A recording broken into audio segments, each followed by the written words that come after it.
Hey, everybody. Welcome to another glorious episode of Jeff Has Cool Friends. My name is Jeff May, and I have cool friends. I sure do. And I have a very cool friend, somebody that I've been trying to get onto this show for quite some time. I'm so glad we could finally have it. One of, in my opinion, the best comedians in the world. I know. You can feel weird about it, but I don't care. One of the best comics, just an incredible writer. You've seen her stuff on Conan. She's several books out there, and just super, super funny. Laurie Kilmartin. Laurie, hi. Hi, Jeff. Thank you. What a nice intro. It's just what it is. This is you. And it is true. You are a comics comic. Oh no, I'm doomed. Yeah, I mean, well, you're talented. Doomed if I'm a comics comic. Oh boy. I want to be an audience's comic. How about that for once? Yeah. Well, I mean, you are that too. But you also we respect you.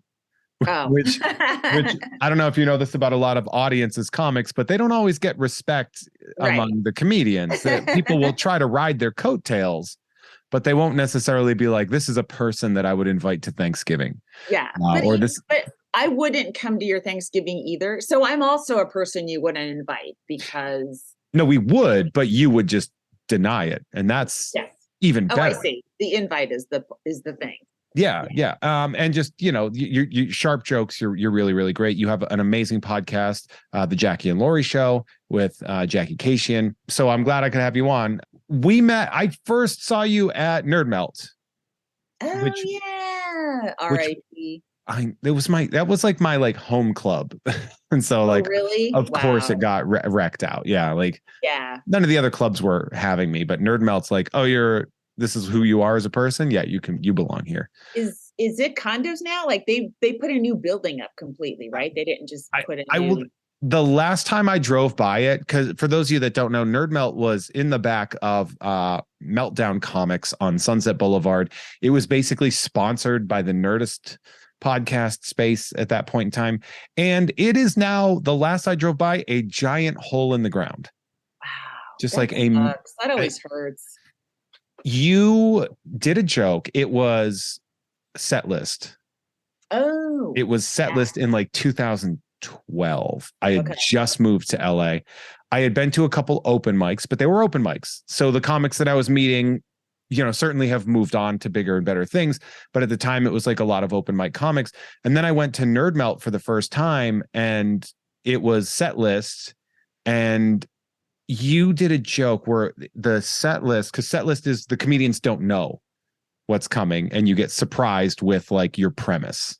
Right. Topics. Yeah. The topic that you got, the premise that was given to you was pro school shootings.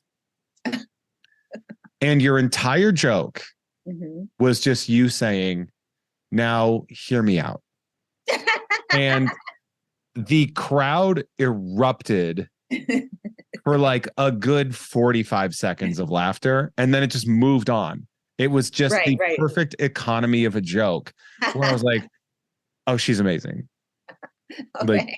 It was just one of those things where somebody's so good with so few words. It was like the Hemingway of comedy. Oh, that's sweet. Well, I clearly nothing I could say could have topped whatever laugh that was. So you would just talk until you were done with a topic and then say move on.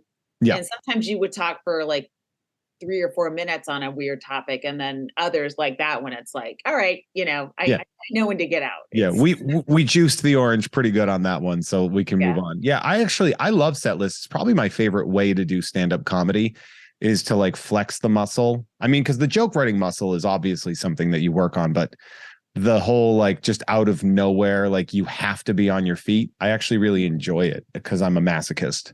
Yeah, I felt like the topic seemed written to be funny as opposed to really random shit. Sometimes I was I could see the joke that they were trying to lead me to sometimes with a topic versus just a really crazy, almost like a Mad Libs.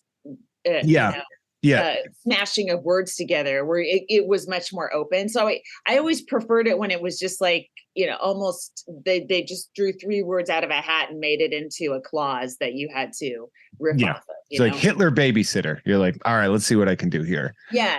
I remember when it was like one where it was like, I was with Carlos Alzraki, who you all, probably know as we started together. I've known Carlos since like the early 90s because he's from the Bay Area too. So yeah. So you listeners would know him probably as Rocco from Rocco's Modern Life, Reno 911. And he got Broken Crystal Ball.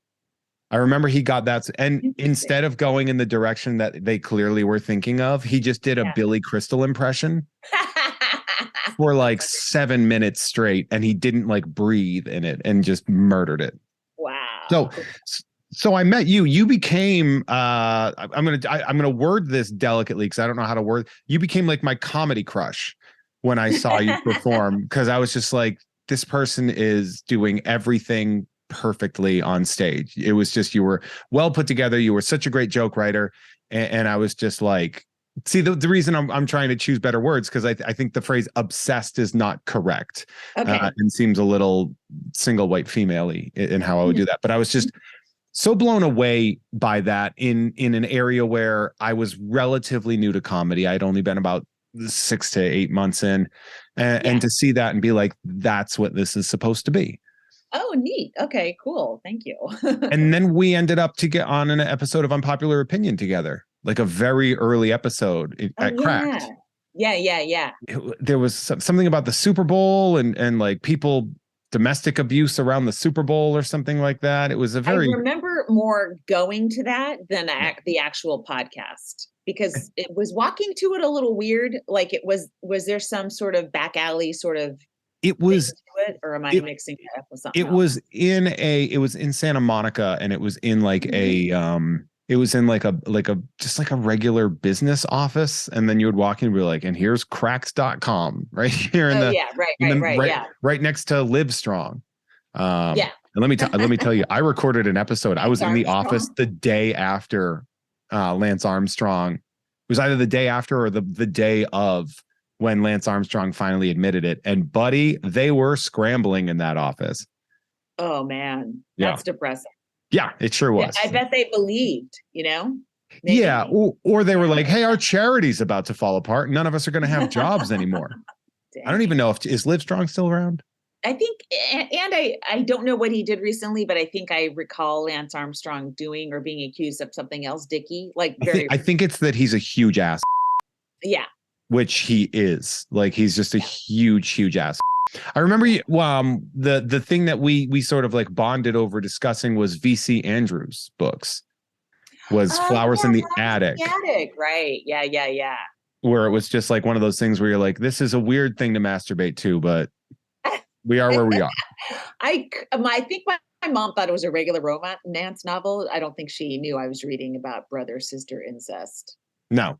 But we all are in the long term. That was just pre-Pornhub at this point in time. Yeah, totally. Yeah. You're like, now it's like, well, it's such a popular search at this point in time. Well, I'm watching Arrested Development with my kid. I hadn't seen the whole series, like episode after episode. Mm-hmm. And the thing with Maybe and George Michael is so funny. They're cousins and they're very attracted to each other. It's hilarious. Yeah, or at least one of them is trying to figure out if the other one is, while navigating the seas of I just got to the part where she kissed him when the floor fell out, and now they're both like incredibly and hilariously awkward around each other. So. Yeah, it's perfect. That really is a good show. It's interesting the directions it went, but we have that. You were the you were monologue writer for Conan for like ever, right? For like 11 years. For 11 years. Yeah. Mm-hmm. I've always wondered like what your day would have been like doing a job like that, being a monologue writer and having to be on it on like the current events. Like what was like a day for that like? You know what, it's weird because we just the Super Bowl was just on and the Grammys were last week, and both times I was grateful that I didn't have to watch especially, like I never had like a network TV, or I just had streaming stuff I was a Yeah. cord cutter for a long time. So I was always trying to like go through clips online just to piece together what happened at the awards show so I could write jokes about it. I didn't want to get, TV so I could, write Grammys jokes. Yeah. Anyway, You have to pay money to do homework. right. So I was I was just like, oh man, I mean I can find Rihanna's performance, but I don't have to write jokes about it today. So I can just do it at my leisure, which I enjoy. Yeah, we would get in, around 9 a.m. and start, I mean, I'm always on Twitter, so I'm sort of always aware of stories like pop culture things that were not super niche, but just well known enough where you could put it Yeah. into a monologue. You can't get super detailed on stories just because you need stuff that almost everybody knows or most of the audience knows. So it's always more general anyway. And write premises for a while, just setups. I would just go through the news and write like a bunch of setups. So same with the other writers, Brian Kiley and and great comic, originally from Boston. Oh, he's so great. And he's a dry bar special. That's if people have kids, it's clean. He's such a clean joke writer. Great. Yeah, he's a very crisp joke writer. That is correct. Yeah, he just did Mint on Card not too long ago. Mint on Card, the show. Okay. Oh yeah. He's great. And then we would just write jokes, send in a batch. Conan would pick the ones he liked, and then we'd get notes on I like this story, I don't like these jokes, so more different jokes on this story. And then we'd meet with them and we'd go through that process again, and then shoot at 4:30 in the afternoon. So it was a couple of really fun, intense meetings with Conan. And I think like Brian would probably say this too, because it was after a while, it was just us on the monologue team. But we got to like hang out with Conan during when it was just sort of downtime. And I think like the sketch team had a different experience with him because they would present sketches in front of everybody. And that's when Conan would, be talking to them about what he liked or didn't like. Versus us, it was a little more hanging out. Yeah, I think we had a different, we got to have like, an hour or two a day hanging out with Conan and Brian. So it was really cool. It's not so bad. Yeah. He was really, I found him very affable and also much taller than I thought, even though, because I'm tall. I don't know if you're like, I'm 6'4", and meeting him, I was like, huh? He's 6'4". He was, it was taller to you. It might be he was wearing nice shoes, or it might be that eye level is different for me, where I'm like looking and I'm like, I'm not used to this. Yeah, it freaks you out. Yeah. Yeah, I know people where I'm like, yeah, that person's so much bigger than me, and then somebody else will be like, you guys are the exact same height. But meeting him was very interesting. But what was very funny, because I met him when Valerie did Conan, and I don't know why I brought this up, but my mentor back when I was a teacher grew up with Jay Leno, and they were like really tight. Oh, okay. That like when they were younger, and like I was like whatever, and then he showed me his yearbook, and it was like very clear that was the case. Oh wow. So I taught 8th grade, and like when your first year they give you like a mentor, somebody that's there. I didn't know that. And the guy I had, he was a really nice guy, but he was the guy that was in charge of like the at-risk head kids. Oh, okay. And so he would have all this really terrible advice for me. He would give me like advice, like he's like he was teaching me to be a prison guard, and I was like, oh no, I can manage my class, like I don't need that part. But wow. it was very funny, like because he was like, oh yeah, he's like, we used to fix cars, and by that I mean I'd fix the cars, and he would screw around in the motorized chair. But I brought it up, and maybe he should have been fixing the cars for Leno, because he just caught on fire fixing that guy. He's just like, he's become like Leslie Nielsen at this point in time, just getting weird injuries. I know. Because didn't he also like break something in a crash? It's something back to back where you're like, what's happening? Calm down. You Who'd have thought driving 100-year-old cars and or like weird non-rolling cage kind of ass thing, like around Burbank in the era of teenagers with cell phones, driving $90,000 Mercedes G-Wagons. It's like some kid is going to kill Jay Leno, and it's going to wind up on TikTok. Yes, for sure. for sure. And that's, do you have all TikTok? of our deaths will end up on TikTok. That's 100%. That's my dream. My fantasy. Just tag me in my own death. That's all I ask. Yeah, so they won't. You know, they won't. They'll never credit the artist. That just happened with Alex Hooper. Alex Hooper is going through that, where his AGT stuff has been shared on like both TikTok and Twitter and Instagram by these accounts that are like, you know, he's looking at the view counts and it's like 40 million views. And he's like, you could have at least just said my name. They're not even saying his name? Nope. They don't tag him. They don't say his name. They're just like, he got him. Oh, and he's like, you know, I'm a person and not just like an automaton for the content mill, right?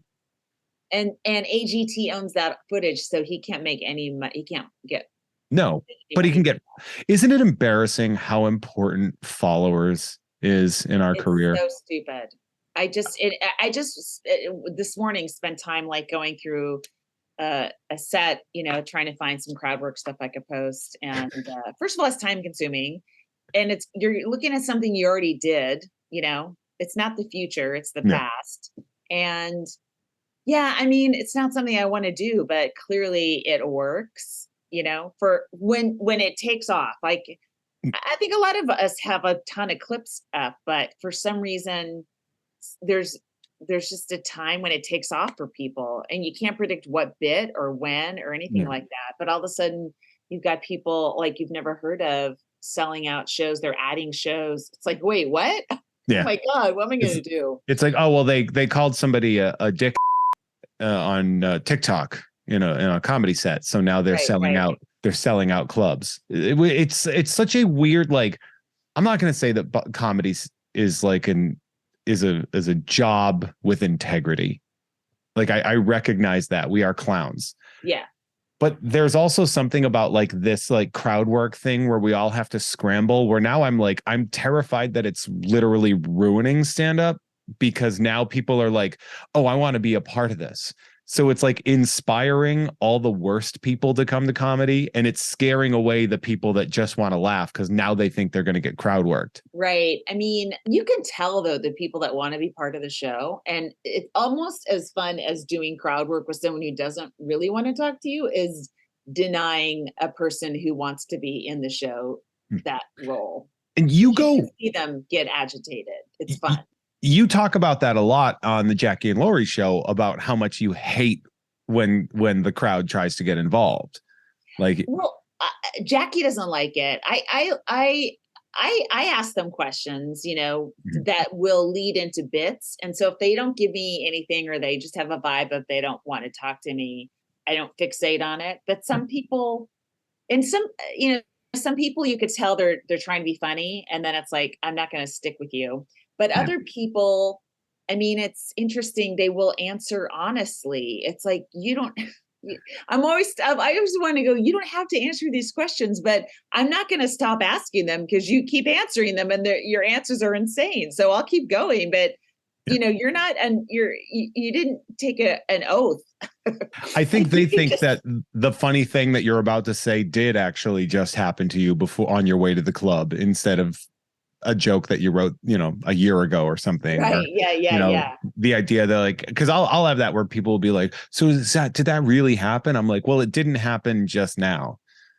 So like now I'll do a joke where I'll be like, so my grandfather just died, you know, when I wrote this joke 4 years ago or whatever, just because it's like at this point in time, I'm not going to pretend that it's all real at this point. The Jackie and Laurie Show. It is a great show. You and Jackie Cation are two fantastic comedians. You build up, like, one of the parts of this is sort of that frustration in the sort of male-dominated aspect and like the boys' club of stand-up comedy. So one of the things you do that I think is really great is you exalt female comics that aren't necessarily getting the attention that you feel that they deserve, which I think is really great. And it's a reminder, because I actually, every once in a while, you guys release the list, like a comprehensive list, and I will usually save it when I'm looking to book. I've booked off of your list. Oh, cool. If I'm looking for mint on card, because here's the thing. The most confident people that send booking requests are straight white men. Yeah, I bet. And when you're on a monthly with 6 people, and it's like a bunch of dudes in your inbox, I'm like, oh, I got to figure something out. I got to mix this up a little bit. Yeah. And so I will go to that and have on regular occasions. Oh, neat. I'm so glad. Yeah. I mean, we've been doing Comic of the Week since we started. Our first one was Marcella Arguello, who just released a really funny half hour on HBO Max. And I guess we started in 2015. So we have 7 years worth of, I don't know, I can't do math, but it's a lot. 7 times 50, say. So So that's about 350. Yeah. Yeah. I mean, that's kind of impressive. Yeah. And Like, and I keep thinking we're getting low. And even now, like I'll just be out. I was just at West Side, and there was 2 comics that I'm like, oh my God, I don't think we've done either of these guys. Like, they just keep popping up. There's yeah. so many funny women that are doing comedy and just like the generation that started, in the last 10 years, they got, I feel like they got to skip a lot of bad years. Like because they watch so much stand up was accessible to them. They kind of learned how to write jokes by watching hours and hours of great joke writers on Comedy Central or wherever they were watching stand up versus like me. I mean, like, there was hardly any stand up, and then it was on HBO and we didn't have HBO. And, I mean, you kind of just had to bumble and fumble for a couple years before you figured it out. So I feel like that the younger generation got to skip maybe like 5 years of that work. I remember as a kid, it was VH1 stand-up spotlight. Oh yeah, Rosie O'Donnell show, right? Yep, the MTV half-hour comedy hour. Yes. Mm-hmm. And Star Search was the other way I had access to stand-up comedy. And then if HBO had a preview weekend, that was one of the. It's funny because and I've mentioned this to him, but like Dana Gould is a good example of that, where like I think I was friends with him for like well over a year before I ever mentioned that I watched his specials when I was a kid, and just was and like still remember all these jokes. Yeah. Where I was like, you made me look up what a nymphomaniac was with one of your jokes when I was a kid. And that was really interesting. So you've been doing this show, the Jackie and Laurie Show. I believe it's on Max Fun. Is that correct? Yeah. Mm-hmm. And that is just a really great, very funny podcast about sort of stand up, how it works, but sort of all the highs and lows that come with being a professional stand up comedian. And it's very fascinating to listen to, very fun. Such a great thing. I cannot suggest that podcast enough. If you guys are looking, it's Monday drops, right? Yeah. Thank you. Yeah. And usually kind of just talk about our week. And every once in a while, like, it's so weird. When we started, I didn't know how long it would last, because how much can you talk about stand-up comedy? But it turns out like stand-up comedy seems to be the most popular thing in the United States, if not the world. It's like always trending on Twitter. There's always some controversy. It's nonstop, especially now, about stand-up comedy. It's weird. It's usually just like, all right, who is a rapist? Yeah. Or who is a transphobe? Yeah. And how often do those mix? I don't want to get into like material, about, I mean, there's, since I've started, there's been comics doing terrible material, including myself. So I feel like I can't really be like because I'll watch old stuff and go, oh my God, what was I know what I was trying to do, but I wasn't able to execute it or something. But, that's up to the audience, I guess, if they like, certain kind of jokes, whatever. I guess I feel like now the only people I would really just take a stand against are people who behave terribly to other comics, sex predators, versus somebody who's just like, to me, that's not great comedy, but obviously they're selling at a stadium and I'm not. So I don't know. They got a finger on some pulse that I don't understand. Yeah. A hack is harmless unless they do harm. And it's the people that do harm that are the problem. Yeah. I guess the argument, like with like trans material is a lot of trans people are saying, yeah, but look at all the violence that's happening against trans people. And I don't think the comedians that do sort of material that everyone likes to like not be responsible for, it's just a joke. But does that, I guess, laxity in the wrong ears, cause, give that person the feeling that they could get away with violence? I have no idea. I don't even know how to study this. Yeah. The inspiration of harm. Yeah, I think is some like people, a concern. yes, Yeah. think that like material can lead to violence. I have no idea. But I mean, it's a interesting thing to ponder. But I definitely, being an ass does things is definitely bad. So I'm 100% against those guys. But no one seems to mind. They keep getting work, and the comics that point it out and say, hey, this is wrong, they actually lose work. It's really, really backwards. It sucks. I just hope that more female comics just keep coming. At some point, they'll be overwhelmed. Yeah. I hope. That's what you had mentioned earlier is actually how I got banned from the haha. What happened? There was like an embroilment there was like one of these guys, these like alt-right comics that was doing a show at the haha on Twitter, and he was insulting somebody that I care about, and I just lit him up. I just roasted the shit out of him. He was a very dumb man. On stage or off stage? Off stage. It was on Twitter. Okay. And then he challenged me to a fight, which is such a funny comedy thing because I'm just like, oh my God. Comics are so dumb. I love it. I mean, obviously there's a negative repercussion for you, but people, they get so precious over stand-up, It's very funny. Well, I think he got frustrated because he would try to be mean to me, and I would just be like, "No, I'm just gonna make you look stupid." Yeah. And so he tried to fight me at the haha, and tagged them. Oh no! In it to try to like, he's like, "What do you say? You fight me at my show at the haha?" And I was like, "Well, that means something would actually be happening at the haha."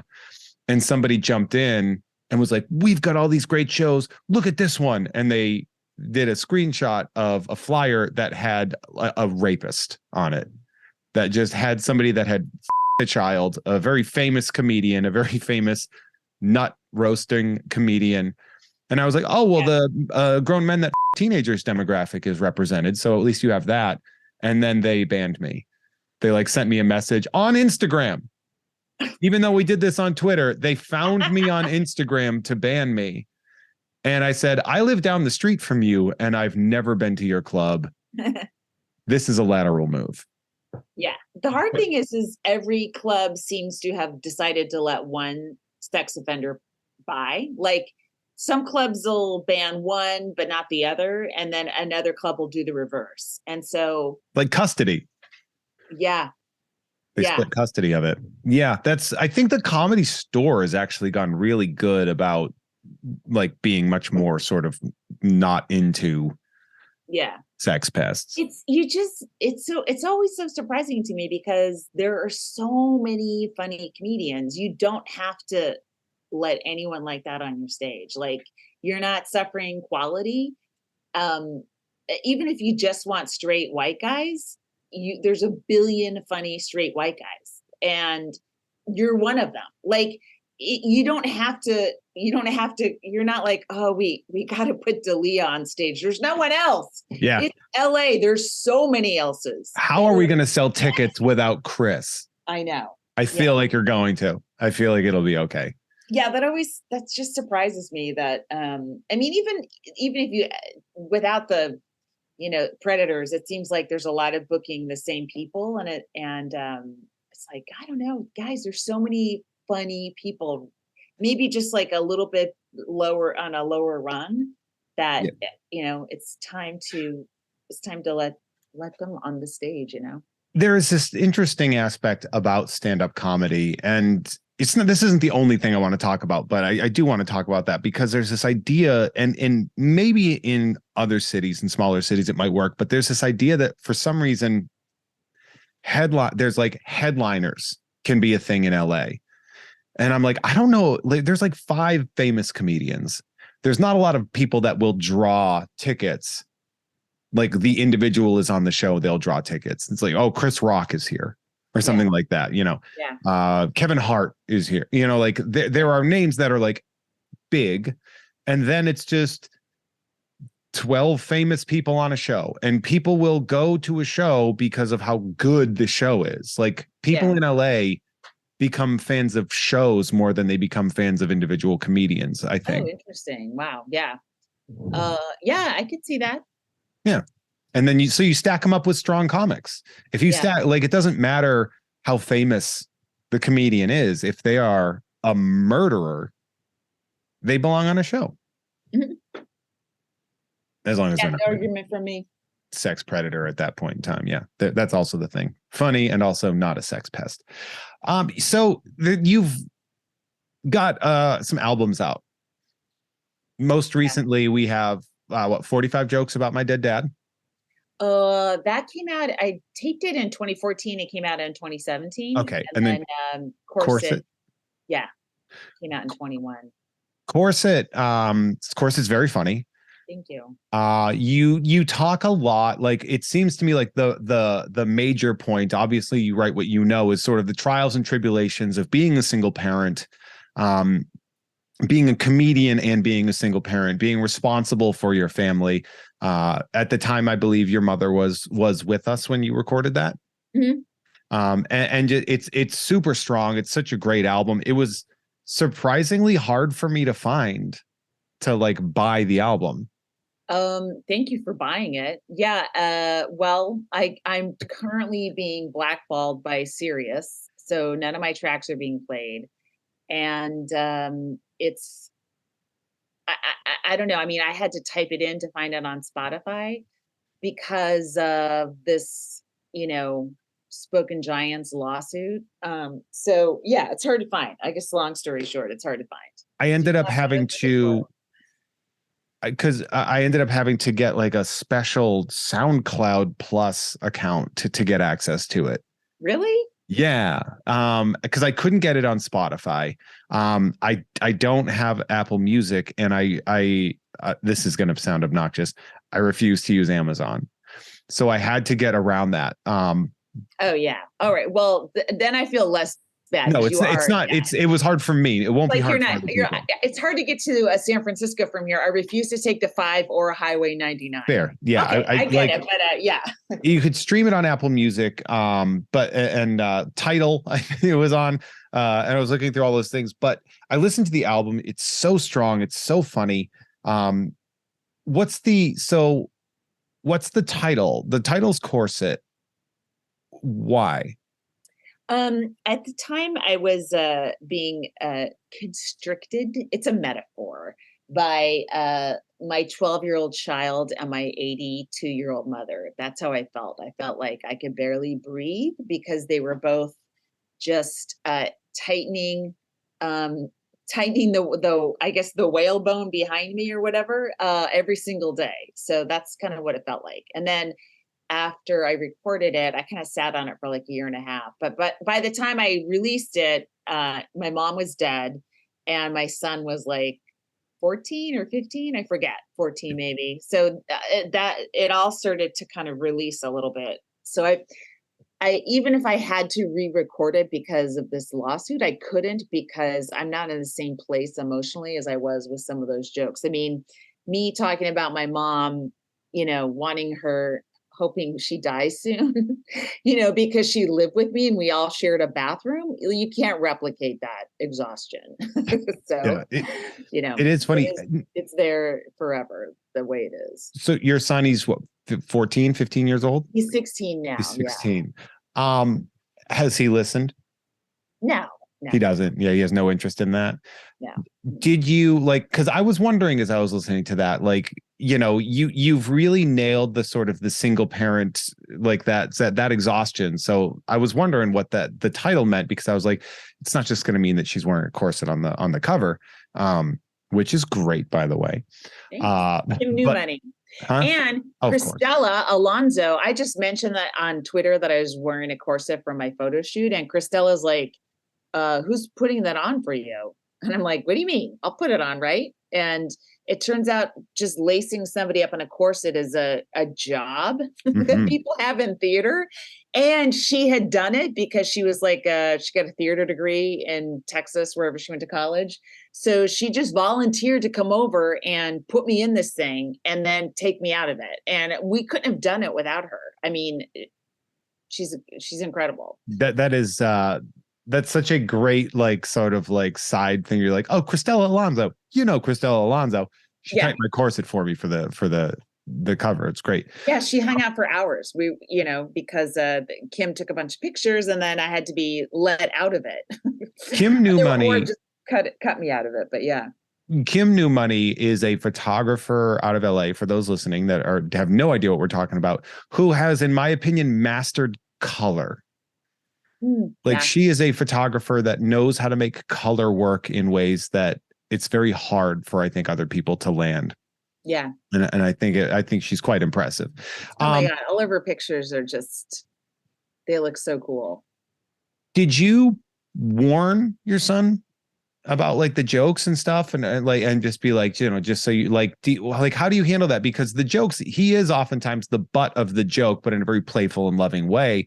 But like, did you have to address that with him ahead of time? Well, I think that I'm more the butt of the joke because I think that like thematically on a lot of these things is I'm trying to do the right thing in a terrible way because I'm the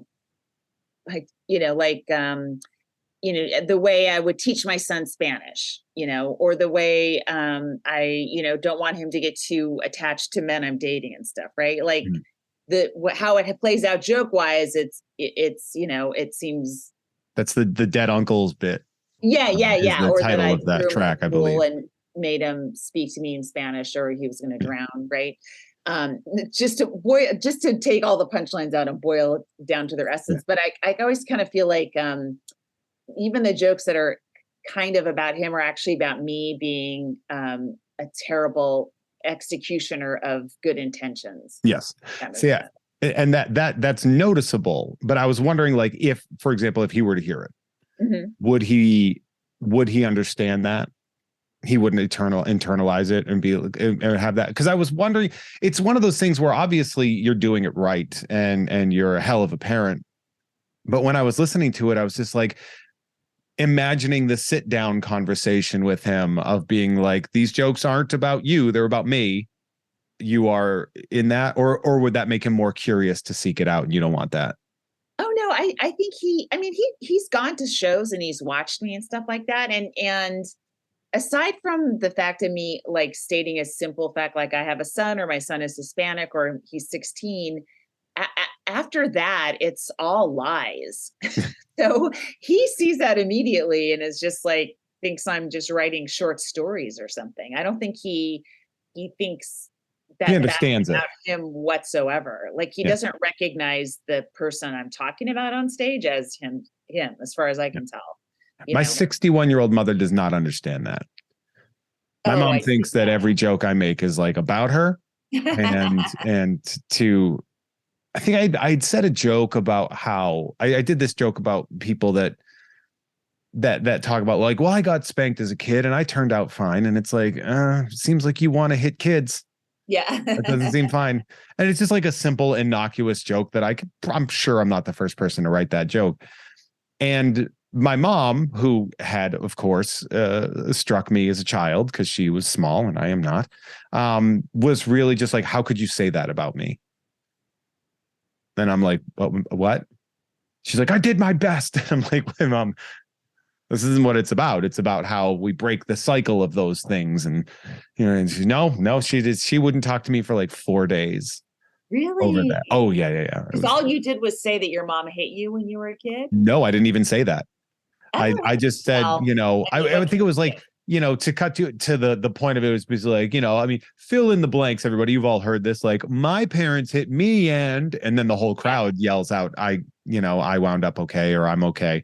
And then it's just like, no, you're not. You want to beat children. That's not okay. And that's the joke. Yeah. and it comes back where it cycles into like, how could you say that about me? And I'm like, what? I'm sorry, what? And there were people on Facebook trying to calm my mom down as she's like, I am in tears over this. Oh, really? Yeah. And I'm like, wow. And I tried calling her and she's like, how could you say this about me? And I'm like, oh. I don't know what to say about that. I mean, that maybe it's different because you're all of a sudden you were a child with no voice and now you have a voice, and maybe every parent gets defensive when the adult child starts going to therapy and coming home with like, hey, what, I think maybe every parent gets defensive, and so you're doing it comedically, so maybe that's it. But my kid's been sort of raised with, me telling stories about him that he knows aren't true or are just ridiculous. So he just, I don't know. For him, it's like shrug. I don't know. He doesn't really. He's got more. He's older, he'll listen, and but it's noise. It's like he's got more important things to worry about than those jokes. He does. He wants to do anime, so all he cares about is anime. So that's it. He wants to be an animator. Yeah, he wants to make anime. I don't know that he wants to like do Walt Disney stuff, but it's a little. He wants to do Japanese anime, I guess. Okay, that's something doable. Has he ever met anybody that works in that world? No, no, not yet. No. I'll send you some. Okay, cool. I'm like, I know some people that work in animation, not necessarily anime, but that can work through that. He belongs to like this. There used to be a school out here called the Hollywood Animation Academy, and the guy who ran it during COVID, he kind of closed the school down. It was like in-person drawing lessons, went over Zoom, and then he closed the school. But now everyone that went to the school kind of meets every Thursday on Zoom for like just to talk about the business. It's kind of like, I listen in. It's like therapy for all these guys. It's kind of fun. But my son's hearing like these grown-up animators kind of talk about the business and stuff. And he has no idea half the stuff they're talking about. But the younger kids are allowed to listen in and sort of, I don't know. It's kind of cool. That is rad to like open that door and to allow them in. Yeah. And, you've written 2 books, and we're going to talk about those for a second. Okay. Before we do that, I don't know if you know this, but if people are listening to this for free, thank you. I appreciate you. Who I appreciate more is people that sign up for the Patreon at patreon.com/JeffMay, because they give me money. And then I use that to live, which is awesome. Now that being said, if you sign up for the producer tier at patreon.com/JeffMay, you can, for a very affordable amount of money, I will read the name of your choice off in here. So, Laurie, we're going to say thank you to a couple of people, and some people have some questions in here that we can actually talk about. So, okay. Prompts. That's exciting, right? For example, I would like to give a huge shout out to It Was Me, Jeff. I've been giving you $10 a month since the beginning so you could afford more gas station Pop-Tarts, keeping you sluggish. Just slow enough for me to steal Christmas. Yeah, gas station Pop-Tarts. That is my go-to road trip snack. Do you have a dirtbag road trip snack? Sweet and salty. Let's see. I mean, I do love Smart Food white cheddar popcorn. Hell yeah. And that's a newer one. That's like in the last like 8 years or something like that. I'll get, just squares of cheese. I'll eat just cheese. It's a much healthier way to do it than like all the processed garbage that I'm putting in there. I don't like the Pop-Tarts too much, but it's more my favorite. Like, I don't do a ton of road driving, but usually when I'm driving, it's to the Bay Area. And I always stop at the Flying J down on the other side of the Grapevine. I've been stopping there since college. So it's my favorite travel plaza. I've never taken a shower. I think it's just for truckers, but I'm always like, it always makes you go, I could be a trucker. I know I could be a trucker if I needed to be. You could be. I used to work at. I don't know what the situation is nationwide. There used to be Flying J's all over the place, and it was like a truckers chain, so I would, whenever I would stop there, I would, they just had more elite driving things to to Yeah. keep you busy or not bored versus, your Arco or something like that, A&P Mini Mart. Yeah. So I don't know if the Flying J is still such a large chain, but they do have a nice one off the 5. When you're coming from LA, it's after the Grapevine, and of course, when you're going to LA, it's before the Grapevine. Pilot Flying J, you said, right? That's the name. The Flying J. Yeah, Pilot. Yeah. So at the time of this being written up from Match.com, there was about 750 Flying J's. So they seem to be doing well. Yeah. Yeah. Good for them. Well, they go the extra mile when it comes to amenities for drivers. Yeah. I find. Yeah. I used to work at a trucking company in college. That was fun because they had like dorms. What was the name of it? A Dewey Pile. So it was based out of Pennsylvania. So it was an East Coast. It was East Coast stuff. So it was guys that would do local New England pickups, and then they would do what's called line haul, where you drive to 5-6 hours to like Philadelphia or something from Central Mass. I have wealthy cousins who are their mother. It's not on the Kilmartin side. Their mother was a Fleming from the Fleming Trucking Company. Oh, damn! Like some big Kansas-based.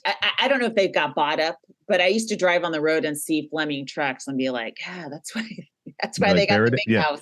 There it is. Yeah, it's one of those things where I remember because I got the job because my stepdad worked there, and one of the things he said is you'll never be able to download freight, is what he said as far as job security was concerned. Right. He's like, you want a job, like shipping is always going to be a job. Because your dad was right. Yeah, honestly, he went for it. So thank you very much to Cronenberger Meisterburger. You me up on purpose. 3 Jacob Tremblay's in a trench coat sneaking into an R-rated movie. Shout out to Parker Aylesworth, Christy Salinas. Hi, your friendly neighborhood mortician here to encourage you to get life insurance. So that is important to know. As somebody who works with the dead, you're going to want that. Yeah. Jeff has colossal feet, probably. You're a swimmer, right? Imagine. It would be odd if a 6'4" guy didn't. They used to be huge. I used to have a size 15. What, your feet got smaller? Yeah. I lost a lot of weight when I was boxing, and the feet, they shrank up a little bit. I went from a 15 to a 13. Okay. And that was great. You were a swimmer in college, right? Yeah. Yeah, that was. You still do it? Is that right? You still. Yeah, I mean, I swim a couple times a week. I'm always like reevaluating my relationship with swimming. I love it, but then the part of me that's like isn't happy with how my swimming career ended is like every time I work out, it's not good enough, and so sometimes I don't feel good, even though I love swimming and it's the only sport that I can still do gracefully and pretty well. So if I could just get that part of my head out of my head and just like enjoy being in the water. I watch a lot of like reels of swim technique and stuff. That kind of helps me. But then there's somebody had commented who was a swimmer and had commented on a reel that somebody put up about stroke drills, about how much they miss being in the water because they had long COVID and they couldn't swim at all. And I'm like, my God, that's all. Like I would, as much as I, swimming, I get in my head about it and I have these mixed feelings in it. Like if I couldn't swim, my heart would be broken. But anyway, I think I went off on a tangent. I don't know. That's what this is about. This is all about tangents at this point in time. Yeah, that's very similar to me with boxing, where I go in, and like I spar a lot with people and I'm like, why am I doing that? Like I'm 41 years old and I'm just like, no, you got to hit me right here. Like hit me. And I'm just like, what am I doing? You should come by. You should come and hit me sometime. It's in Burbank. It wouldn't be a far trip. Shout out to Verbose Minimalist, world's humblest man. Mind Freak 555 says the Varsity is just an okay fast food restaurant. I've never heard of it. Mind Freak 555. Shout out to Ass of Bass. It's funny because I get these and then I'll get like, Jen, be earnest, enjoy what you love. And I'm like, oh, you're better than what I'm doing here. You're a better person than what we have. Nicholas, we're doing great. Fabian, Gotham City, OSHA, Grumblebee. Every day you should do something just for yourself or also for Jeff May. Appreciated that. That's a good. Jocular, Haggard, Cantankerous Fool. You'll notice there's going to be a lot of JHCFs because of the show. Shout out to Vortispin, Just Boof It, Indiana, Just Kurt Vonnegut. The wandering unpierced left nipple. That's a weird one. Whoever put that in, you're a weirdo. It's okay to take breaks. It's okay to ask for help. See, that's the thing. I'll get the wandering unpierced left nipple, and then I'll get it's okay to take breaks. It's okay to ask for help. I think the first person needs to ask for help. Yeah, or at least take a break. The second one was a cry to the first person. Yeah, that person was originally going to write like happy Jill.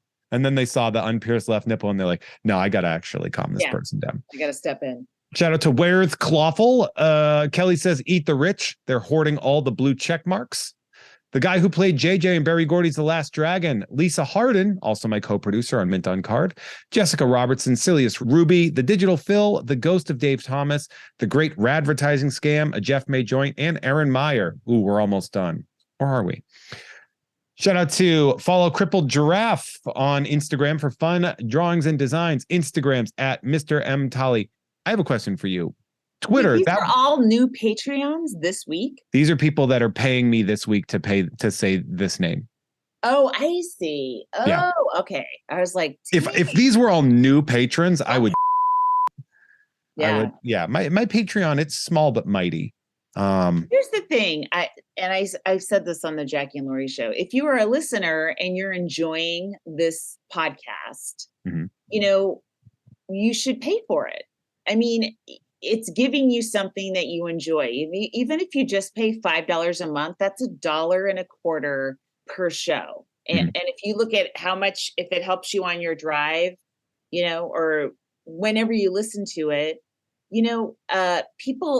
everyone expects comedians to do everything for free now, basically. You got to do a podcast for free. You gotta, your special, you got to put it out on YouTube and it's got to cost you $25,000 to put it. Like, I don't know how people expect comedians to still keep making money. And you can get someone's album for free. You used to have to buy it. Yeah. So I still do. Performers are so, I mean, all we can do is just say, we can't keep doing it like this much longer. And if you buy it, we're giving you something. We're not asking for charity. You're getting a conversation that you're obviously listening to and enjoying. You're getting an album that you probably will listen to more than once. Like, you're getting something for it. And all we're asking is that you buy it. Or a book. Doesn't cost very much. Or a book. You could buy a copy of Dead People Suck from Laurie Kilmartin, which that's become like your merch, right? You've been traveling with that, and then it's very heavy. Hate that, right? Like, when people I read your book from the library, I'm like, oh, all right, thanks. Yeah, I appreciate but that. I have a Libby account too. I can't afford hardbacks anymore, so I get it. But I travel with my book, and I wrote 2, so I bring them, and the parenting book sells more. Mom, that was on the New York Times list, right? For a week. Yeah. Hey, but I would rather, can I ask you something? Yeah. Can you not diminish that accomplishment, please? That is an incredible thing to accomplish. Yeah. Mm-hmm. That is such an incredible thing. It is a thing that statistically 100% of the rest of the world aren't going to do. Statistically, like, that's so cool. Mm-hmm. You made it onto the New York Times list. It is, but so did Donald Trump Jr. because he bought 1 million copies of his book. That I didn't do that. We didn't do that, but it's just it's fine. It's good. It's not bad. It's not bad. I hate to say it, but I would have liked it had it stayed there a little bit. Yeah. But it's not like and then it went away. It's not like he's unpopular. That's the thing too. So did Donald Trump Jr., but he's got a following. I don't think he has a following of readers. No, they can't read, but they buy it. Readers, yeah. They buy to support, so they can put it on a bookshelf that they never use. Maybe. I mean, that's fair. Yeah. Shout out to Carlos Castillo's unpopular opinion is Jeff doesn't even like Batman. I ain't got time to bleed. Itty bitty Millie committee. I'm so mush mouth today. I feel like you guys paid for a non-mush mouth Jeff May. I don't know what's happening. I'm a mess. I'm a wreck. I have to go away to a wedding this week. And it's all the way in Connecticut. And I don't want to go into freezing rain. Sucks. You're awesome. Keep on keeping on. Nolan, Tubi's Dark Herald, says, watch A Breed Apart, Rutger Hauer's Eagle movie. Shout out to Dan Hackroyd, Burrito Mouth, Norm from Cheers, Wow My Chocolate, Starfish, Gently Weeps. Lemming Malloy, Instagram and Twitter's at Bob_of_skull. Mackenzie Chill. I'm never going to have a history podcast, you little so stop asking. They all want me to do a history podcast. I already did that job. It's called I Retired. So they let you retire when you're 30. As a teacher? Yeah. Oh, nice. Do you get a pension? I cashed it in. It was a 403B. So you could have taken a pension or a cash prize. Sort of. It wasn't exactly a pension because I was only about like a hair under 10 years. What it was is I had been contributing to a 403B, which is essentially a 401k for teachers. And then I just cashed it in and I got like 30 grand and I used that to survive my first year in LA.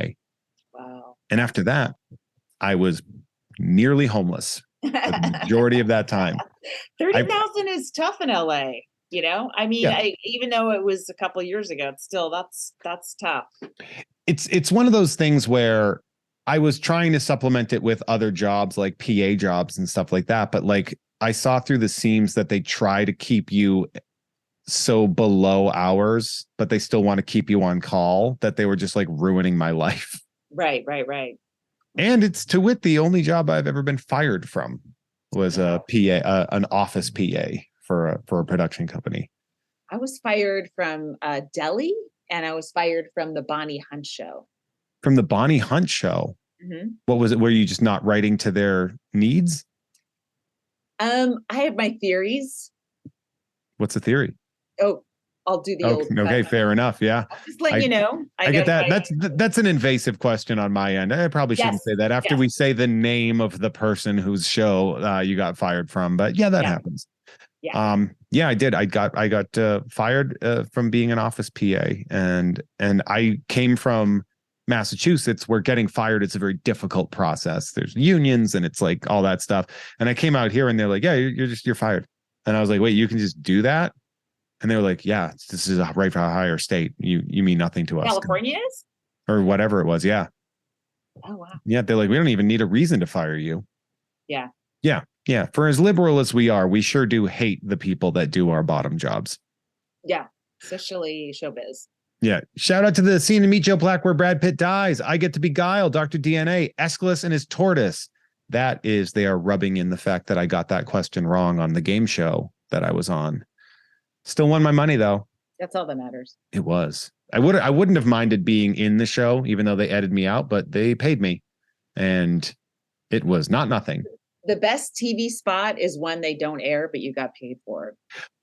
I make the joke a lot where I say, yeah, I got onto Netflix the other way a comedian can get onto Netflix, which is through a game show, but I also made more money than most comedians that make it onto Netflix. So yeah, I'm not going to complain about it. I can't think of anything funny because I'm not the goddamn comedian here. Mike Gouts, Lisa McCarty at Comics Book Girl, Jeff hates clawful figures. Steven, 20 years in retail has taught me loss prevention watches employees, not customers, because the Target loss prevention officer currently hunting Jeff. I shoplift M&Ms when I go to Target. Jeff, how many of these are there? I know it's a lot, okay, but they're keeping me alive. Okay. Show me in the rules where it says a dog can't play basketball. Bam. Gray Man, tell me your fears. Bam. Jeff uses Deep Blue Sea memes to break bad news. Bam. Tyler Wilgus, asking 7. Jezbud had a kid. Good for him. Kimball, the casual Frankenstein. See, we're almost done. Okay. Did you see Everything Everywhere All at Once? Yeah. Did you like, that was a silly question. Did you see it in the theater or on like Hulu? It's on the theater. I liked it. I didn't love it. I guess, you know what I hated was the hot dog fingers. It's weird. That was weird. Yeah. Gross for me. I did not want to see anyone with hot dog fingers. And that stuck with me more than other things that probably should have stuck with me. I mean, yeah, that's pretty cool though. I liked it. Yeah. I mean, everyone else liked it. It's definitely, that was to me for boys. I saw it in Massachusetts and the only other person in the theater was a dude from Anaheim. And I was like, oh, this movie's going to fail. I was like, the only 2 people here are the people that have heard about it on billboards when they were home. Right. Well, shout out to a googly-eyed rock. Jose Cansecat is rocking his dope-ass signed Jeff May hat. That's right, I did sell one. Jay, friend of the crows, demands a crow emoji. Hashtag join the murder. Starting the cult of Jezbutt. We await their glorious return. You get the Aldo Vargas rookie card, everybody. Bauhaus, Koi Pham, art and mentoring. He is an art mentor. I don't believe we're almost done. I don't believe it. You don't have to.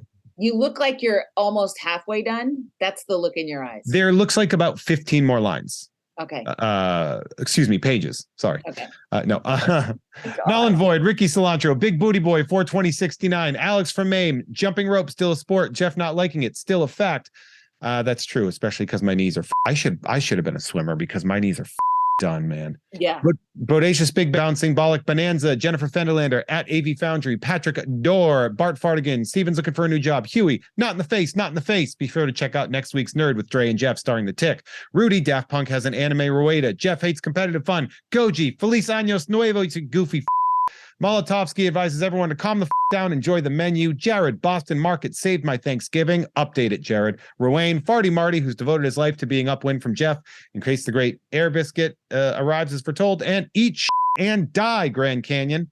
I've never been to the Grand Canyon, and I'm never going to go. You wrote a book. You wrote Dead People Suck as a sort of a way of, I guess, dealing with the loss of your father. Was that right? Yeah. Mm. You had been doing a lot of tweets about it, and that's actually kind of the thing that really blew you up. Mm-hmm. What was that? What was the process like to write that book? You know, I when my dad was dying of cancer, I just started tweeting jokes about it, and then I started telling those jokes on stage, and then I did a special called 45 Jokes About My Dead Dad, and which I paid for myself and couldn't sell it. I was like having trouble selling it. So then I was like, it, I'll just see if I can write this as a book instead, you know, maybe. And so I pitched it as a book to the publisher of Mom. I just said, let's do like Mom, but of grief. Same template where it's very short chapters that are very joke heavy about very specific minutia about dying, you know, watching someone die, hospice, cancer, all that stuff. And in that time, CISO bought my special. So the special came out, and then the book came out maybe like 2 years later. And then CISO disappeared. CISO disappeared, and my publisher went bankrupt. And so my book was bought. It was part of the catalog that was sold to the next publisher. And the next publisher is Penguin Random House, and they're a huge publishing company. But because it wasn't their book originally, it's like, you know, we're not putting too much effort into publicizing it. And on the day it came out, there was a mass shooting. And so they wouldn't even tweet about it, that I had a book out. That's pretty much like an every other day situation. You got to get lucky to not release your book on mass shooting day. Mass shootings. It was kind of one of the bigger ones. And then I was like, oh, the book industry. Then I just felt done with books, you know, like they suck. Somebody had posted a transphobic joke on my Facebook. Somebody I went to high school with, and I went on and corrected her. And and it was all about like keeping kids safe, you know, this bullshit that they're doing now where they're it's about the children. And I almost brought it up, but I didn't to her. But she was one of the owners of a gun store that sold guns to a mass murderer. I would see. Like, one of the I would huge shoot myself ones in the head if I'd done that. Like, I can't imagine that you keep on living after you contributed to so many murders. How do people not jump into the sea after they do that? We'll just say that their gun store in Nevada was the one that supplied the weapons for the what was the hotel with the Mirage? It was that one. And I'm just like, I got huge news if you want to protect kids. That's something you can fix right away. Like the balls on somebody to be like sort of like complicit in a mass murder and then just be like, yeah, but trans women aren't women because I want to protect children. It's like none of this is true. Yeah. I mean, that's like a 3,000 hour conversation about the hypocrisy and the wrong priorities and stuff. Yeah. Can you imagine that that's the way your store becomes well known? Is that you have to do interviews about how normal this person was, that you were selling all these guns and weapons? I'm sure that increases their business, and it's actually, they would want that. God, that's so wild, right? Yeah. Yeah, we're just a gross country. It is really gross. You ever fire a gun? No. It's cool. I could never do it again. It's fine. Like I don't understand that the obsession that people have with them. It's stupid. So you travel with the book with Dead People Suck and Mom, right? Yeah, sometimes I'll bring them on the road. Yeah. Do they sell? Yeah. Mm-hmm. Yeah. That's going to be good. But like at this point in time where because I know you've said it several times, but like the carrying of the bulk amount of the books is a pain in the ass, or do you ship them? Heavy. Or they're like a pound each. And they're heavy. Like I'm going to the Funny Bone in Albany at the end of this month. And I was like looking at my travel, which includes a lot of subway kind of stuff and getting on trains. And I was like, I'm not going to bring books. I have t-shirts that Caitlin Gill made me, and I'll see if I can get rid of all of those because they're a lot lighter than books. yeah, I would think so. And so you can go. So I went to your website, which is kilmartin.com, KILMARTIN, which has the access to where it is streaming. You have a nice banner that talks about the book. You can actually get both books for like a little cheaper version of that. You have access to your Conan set, your I believe your James Corden set is there. I believe 45 Jokes About My Dead Dad is just on YouTube now. Yeah, it's there. Like I can't get a copy of the totals. Has been really frustrating. Like CISO went off the air. CISO went down, I think in 2018. And we're supposed to get access to the special again. And I can't get a copy of the real one. So a copy I have has some just like a still footage during a few of the chunks of material. It's like maybe 30 seconds of like the word rough cut instead of me talking. Yeah. But you can hear the audio. It's it's not that distracting, but it's not what aired, and I can't seem to get the one that aired. So I just have that one up if people want to watch it. People, I don't know, like they like it. I when I watch it now, I'm like, oh, I was so close to when my dad died. It was like I can hear it in my voice that I'm still kind of in shock, But that was the only time I could do it. So it's done, it's out there, and if people want to watch it, it doesn't cost anything to watch. Of course, nothing should cost anything. No, it's all None free. of our content, nothing we work for and die for should cost anyone anything. We should just keep churning it out. My suggestion would be to watch it on YouTube, go to kilmartin.com and grab the two books. Yeah, sure. That way you get both. Especially and they're hardbacks. They're nice books. I have, that I buy them from the publisher. They're brand new, and I'll sign them to you. I have my copy of Dead People Suck right here.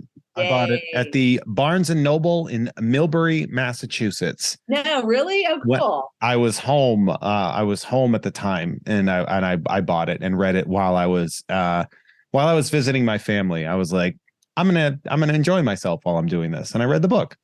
So yeah, I bought that book for if your parents are still alive, what you should do and prepare for, because after they're dead, of course, it's too late to do a lot of stuff, and you don't think about it till after they're dead. So hopefully. I had to have. I mean, my mom when she crested past 60, I had to have the very unfortunate and uncomfortable conversation with her about being the executor of her will. Yeah.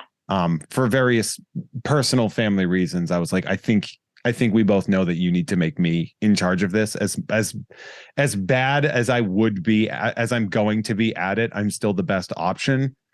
And I was like, if it doesn't happen, it's going to create a huge problem. And she just kept pushing it off. And I'm like, all right, I guess it's just going to be a weird war after you pass. And she's like, well, I'm not going to leave for a long time. I'm like, Mom, you can get hit by a car right now. You know what? I assume I'm going to die every day. Like the fact that I made it through this morning is pretty exciting. You're doing great. Thank you. You're not only are you doing but I great, run in front of buses all the time. So I don't know why. just fall. Yeah. It is funny too, because I like drive by you a lot, like, which is strange. I don't know why, like, obviously, like there's like a yoga studio that you go into that perfectly I used to drive by you a lot. I do Zoom yoga now. I won't go into a yoga studio till there's a full COVID vaccine. I can't believe anyone does, but whatever. fair enough. Yeah, I used to go. I would drive by, like our schedule is synced where I was driving by as you were going into your yoga classes, Oh, okay. like 2 times a week minimum. And I was like, this is, in a way, I was like, this is something I don't want to bring up. It's one of those things where it's like, I see you when you're going into yoga and you don't want to be seen. And that was one of those things I thought was very funny. You are a traveling touring comedian. You are a busy bee. You travel a lot. You are one of the most enjoyable people to watch live. Thank you. It's true though. It is true. And so now you're going to be at the Funny Bone in Albany on February 24th and 25th. So, you know, that means that if you are on the Patreon, you are going to hear this part of the episode. If you're in Albany, New York, get your ass to the Funny Bone on Friday or Saturday and see her. March 2nd through 5th, Rooster Tea Feathers in Sunnyvale, California. Everyone will hear that. March 10th, you're going to be at Here and After in Seattle, Washington. You're going to be in New York City, the 16th through the 22nd. You're going to be in San Diego, March 31st in April. I mean, you've got stuff. You're going to be Moon Tower Comedy Festival, Austin, Texas, April 19th through 20th. You're going to be at the Time Community Theater in Oshkosh, Wisconsin. That is an interesting venue. The community, is that one you've done before? Mhm. No? How did you get Time Community Theater on May 18th in Oshkosh, Wisconsin? I think the people that run it liked a post or something, or I don't know what they said something, and I'm like, hey, I'm hireable. And they go, oh, okay. So it kind of hooks up with the Laughing Tap, which is in Milwaukee. So it's all which will be on the 19th and 20th. You will be at the Laughing Tap. So those are just some of your spots. If you are local to Los Angeles, I mean, Laurie gets up like a New York comedian. I see you on 3 shows a night sometimes. I've never asked you to do Mint on Card where you've been like, no. You've always been like, yes, I would like that time. Oh, I say yes to every spot. I love spots. I on April 8th, I'm doing a comedy dynamics special at the 10 o'clock slot at the El Portal. So people all have that link up when they give it to me. If people want to go see that, the taping. Yeah. And if people want access to Laurie's constant posts and things like that, of course, Kilmartin.com. That's KILMARTIN.com will get you there. Or you can follow on social media at AnyLaurie16, ANYLAURE1. Yeah, 16. Yeah. Just wanted to make sure. Laurie, I'm gonna stick around. We're gonna keep you for a little bit of bonus content. But is there anything I missed? I cannot stress so much how much I want my listeners to listen to your stuff. I really genuinely think you are one of the best living comics that we have right now. That's it. Thanks. If you are listening on the Patreon and you are in New England, if you're listening on release date, tomorrow I'm at Redemption Rock Brewery in Worcester, Massachusetts, Wednesday the 22nd. Most of you, that doesn't matter to you. So just listen to my other shows. You Don't Even Like Sports and Unpopular Opinion, both on the Unpops Network. You can hear Tom and Jeff Watch Batman on Gamefully Unemployed. And of course, if you're listening for free, head on over to patreon.com/JeffMay for early access to uncensored episodes with bonus content of this, along with you get Nerd with Dre Alvarez, as well as Ugg Fine with Kim Crawl. For now, bye.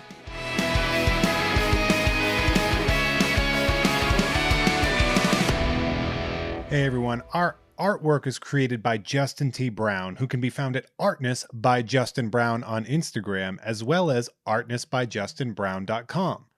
That dope music you heard is by Troy Nababon, available at Troy Nababon on Instagram, as well as at troynababon.com. Nababon is spelled Nababan, and boy, does that shred. Thank you all so much for listening. See you next time.